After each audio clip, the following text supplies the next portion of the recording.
It's really my pleasure to welcome to the larger Amherst community and to UMass Amherst, Professor Griff.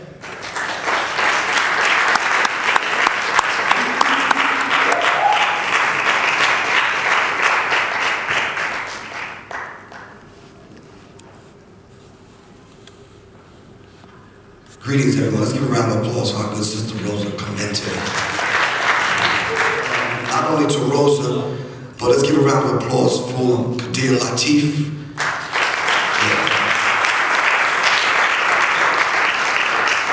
Just had this much of his skills and about this much of his height, I'd be straight. War is going on the planet. Presently, 40 covert wars are going on. You might not know that, but we're not here to talk about politics. We're here to talk about hip-hop and Black History Month. I'm going to run through some things real quick. Whatever floor you're on and you want to step on the elevator, be my guest. Is that cool? If you want to wait for it to go up and on its way down, jump back on, that's absolutely fine too. Is that cool with everyone? All right. I think I need to do a disclaimer from the rip. Shelly, Joyce, don't blame them for anything I say. Khaled, Kadir, the school. My phone number is 678-557-2919. Is that cool with everyone? Yeah. No, let me show you my phone number. It's 678-557-2919. Give me a call. Let's dialogue. Let's talk. Just keep in mind I'm from a group called Public Enemy, not Public Friend. Is that cool with everyone? All right. That's cool. If you're playing armchair revolutionary and you don't feel like letting me know who you are, whispering and breathing hard on the phone late at night, threatening me, that's cool. Just send me an email. My email address is professorgriff@gmail.com. Is that cool with everyone? All right, cool. We're gonna go over some things. At 8 o'clock, I'm supposed to be doing my radio show. As y'all can see, it's from 8 to 10 on Tuesdays. I guess I won't be doing it. I guess I'll catch the second hour. My co-host, Zaza Ali, is holding it down, but we do Mind Matters Blog Talk Network every Tuesday at www.blogtalkradio.com/Minds Matter. Anytime during the course of the evening or even after we finish, if you want to call in and ask some questions, some comments, create a dialogue, just call 347-633-9644. Is that cool with everyone? By a show of hands, how many people have ever heard of this particular gentleman right here, Carter G. Woodson? Everyone's hand should be up. No? You two gentlemen right here, just nah? Well, let me explain to you just remedial. Let's act like nobody else is in the room, all right? How old are y'all? 18, okay, it's a beautiful age. Carter G. Woodson was a gentleman that started out as a historian, lecturer, researcher, author, concerned about his people, but we didn't have any time that we took out in reference to a holiday to celebrate the accomplishments of Black people. All right, so he started Negro History Week. We weren't Negroes, but that's all they gave us, so we had to work with what they gave us. You follow me? So he started out with Negro History Week, and it morphed into Black History Month. Why they chose February? Black people, we don't have a clue. That was something somebody else came up with. Is that cool? I mean, so at least it's the beginning. You got that much? His name is Carter G. Woodson, and the book that he wrote was The Miseducation of the Negro. All right? This is the gentleman that's responsible for the reason why we celebrate Black History Month. All right, thank you. Let's give a round of applause to them two gentlemen. If you never get anything else tonight, we got that. Is that cool? All right. Black History Month. Oh, one other thing. There's a few Black people in the room that don't even know they're Black until February. All right, so can we keep this in? No, we talking. Can we talk? No, this is a candid conversation that we probably need to have, right?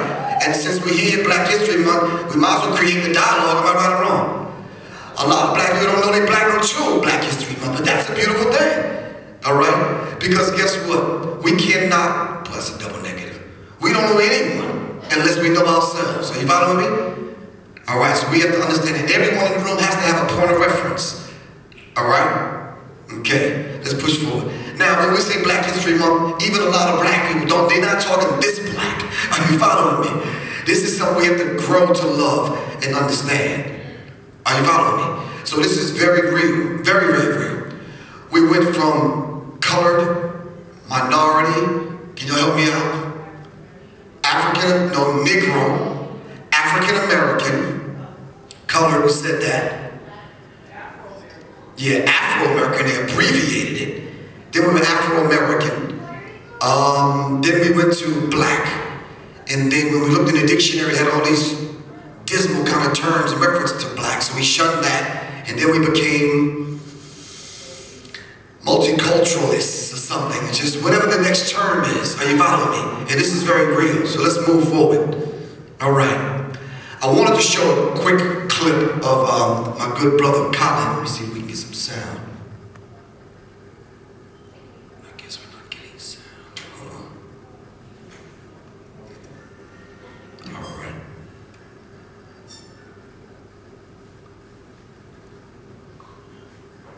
See, if this was a hip-hop concert and the sound didn't work, guess what would happen to the sound, man? I've seen it happen at some rock concerts, so you know if it was a rap concert, it'd be on and popping right along. I'm just saying. But anyway. Oh no, it's up. Shut. Let it. You know, listen, the rap concerts that we used to have in the dark in the park, if the sound didn't work, we just went off the dome a cappella. So don't even worry about the sound. I'm good, man. I'm good. Right. This is hip hop, man. It happens that way sometimes. Let's just act like the music is on, alright? But anyway, during this particular clip, I'd like to talk about the accomplishments of the man that I've been traveling with for 9 years to put together this beautiful exhibit. Let's give him a round of applause. Colin L. Akeem. He's been collecting now for 22 years, and I've been traveling with him for 9 years. And it's a critical thing because this is the only time of the year I get sick when I'm with this dude. Because it was very critical because from the outstart, you know, we used to be out in the cold in the trailer in the parking lot, believe it or not, in Detroit. You've been to Detroit in the winter? Okay, so you understand what we went through, but the passion was there. All right? Like minds came together to continue not only his work and his legacy, but Public Enemies, because our mission was to raise the level of consciousness among the human family. And so whoever wanted to come to the concerts, in most cases, and I think Rosa can attest to this, when people came to Public Enemy concerts, A, you either came to hear us, B, you came to see us. And those that synthesized the two actually became part of the F-A-N, became part of the family and understood the totality of what Public Enemy was about. So you were able to digest Chuck D, the lyrical terrorist, and Flavor Flav, the hype man. It took a lot to digest that, but I'm just saying. And then you had to have something left for the mission off of the stage, outside of the context of the music. And I think that's where we met a lot of people that weren't familiar with the music. We used the music as a vehicle to get the people. And surprisingly enough to a lot of people, Flavor Flav played a very important role in that, because we would travel and people that would not even come to hear me and Chuck speak would come to see Flavor. And yeah, so we had to get him, and that was Flavor's monumental role outside of the context of being on stage. So it was very, very, very key and very important. Like I said, we traveled 9 years together. He's been collecting for 22 years. We've been from small juke joints to universities and colleges and parking lots and whatever they would have us. I've been with the brother.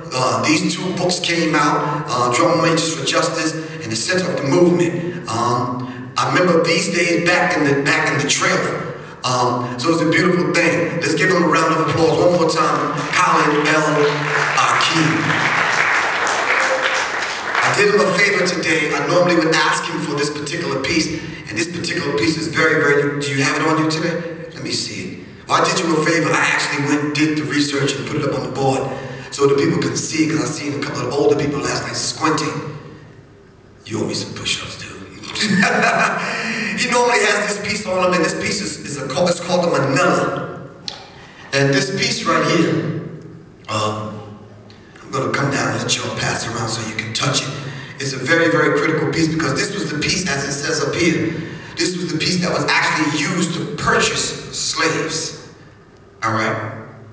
No, let's get that correct. It was used to purchase black men and women, black African men and women who were made slaves. All right, let's get it, because a lot of times you mention Black History Month. Young people, especially not college students, high school students, think black history starts at slavery, and that is absolutely incorrect. All right? So, can you come up here and snatch this since you're a lot younger than me? Just kind of pass it around. It's called the Manila. That was used actually by you, sir, the handsome gentleman with the afro, with the tie. Yes, and it's very, very critical simply because it still has that energy to it when you touch it. It's called the Manila. Now imagine a chest full of those was able to buy a family. All these little ones down here, Rosa and a few other people behind you. All right, a chest full of these, and this is very critical. All right, we need to understand that. And this is what it looked like.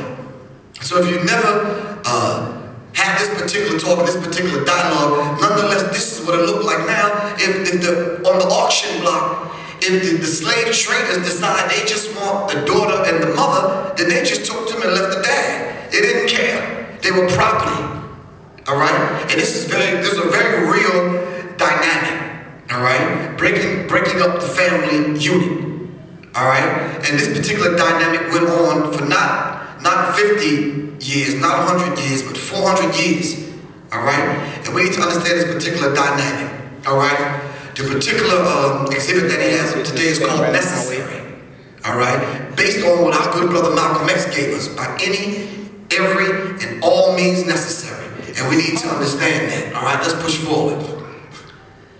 I often go through the history of Malcolm X, letting people know that he started out as Detroit Red, as you already know. Of course, he was a hustler, pimp, gambler, all right? Probably got some bodies, probably shanked a few people.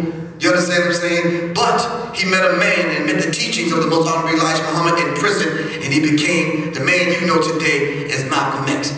What is this saying, though? Because he's influenced other people, including Public Enemy, including Mumia Abu-Jamal, the Black Panther Party, all right? He even influenced some rappers that you probably wouldn't even think would listen to him, Malcolm X. Jeezy and some other people. All right? And this is very real. So if you, we don't have sound today, so I guess we can't. Hold on. I would tell you what he was saying, but we'll get into that in a minute. Not only did he influence brothers in the rap community and other revolutionaries like Che Guevara, he influenced brothers like Muhammad Ali, and probably was one of the ones responsible for Muhammad Ali joining the Nation of Islam. So